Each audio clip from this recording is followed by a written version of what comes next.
Right breaking చూస్తున్నాం. కాంగ్రెస్ పార్టీలో YSRTP విలీనంపై చర్చలు తుదశకు చేరుకున్నాయి. విలీనంపై దాదాపు క్లారిటీ వచ్చేసింది. దీనికోసం కాంగ్రెస్ పార్టీ వ్యూహకర్త సునీల్ కనుగోలు రంగంలోకి దిగారు.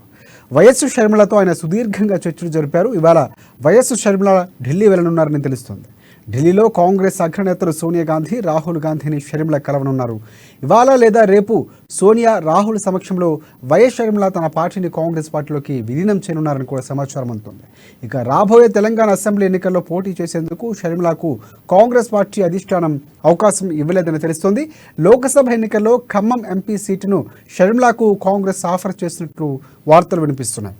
అందుకు వైఎస్ షర్మిల కూడా అంగీకరించినట్లు తెలుస్తోంది.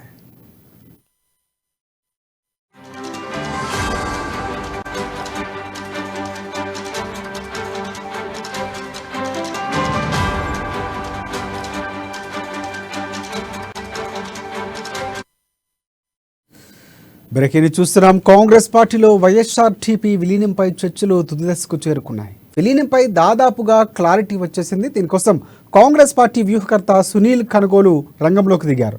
వైఎస్ షర్మిలతో ఆయన సుదీర్ఘంగా చర్చలు జరిపారు. ఇవాళ వైఎస్ షర్మిల ఢిల్లీ వెళ్లనున్నారని తెలుస్తోంది. ఢిల్లీలో కాంగ్రెస్ అగ్రనేతలు సోనియా గాంధీ, రాహుల్ గాంధీని కలిసి షర్మిల ఉన్నారు. ఇవాళ లేదా రేపు సోనియా, రాహుల్ సమక్షంలో వైఎస్ షర్మిల తన పార్టీని కాంగ్రెస్ పార్టీలోకి విలీనం చేయనున్నారని తెలుస్తోంది. ఇక రాబోయే తెలంగాణ అసెంబ్లీ ఎన్నికల్లో పోటీ చేసేందుకు షర్మిలకు కాంగ్రెస్ పార్టీ అధిష్టానం అవకాశం ఇవ్వలేదని తెలుస్తోంది. లోక్సభ ఎన్నికల్లో ఖమ్మం ఎంపీ సీటును షర్మిలకు కాంగ్రెస్ పార్టీ ఆఫర్ చేసినట్లు సమాచారం ఉంది. అందుకు వైఎస్ షర్మిల కూడా సానుకూలంగా స్పందించినట్లు తెలుస్తోంది.